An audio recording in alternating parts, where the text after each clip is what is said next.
ka? Baba mong potres, dito ka. Bakit, napano?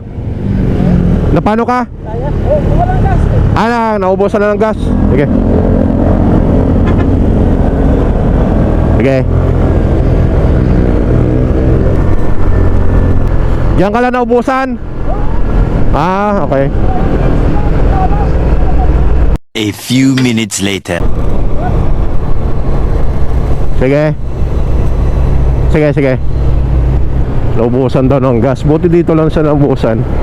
So, at magtutulak na lang sa dito kasi nandito yung shell sa may ilalim. Tutulak niya na lang. Magsinya siya eh. Kasi kung doon pa sa may Makati Ave, masyado pang malayo. So, plano niya na lang dito na lang sa may shell. Diyan ka na lang. Sige, ingat. So ayun na si kuya, no. Alam niyo naman pala, aware siya na pag ganyan naubusan na naman kaya itulak.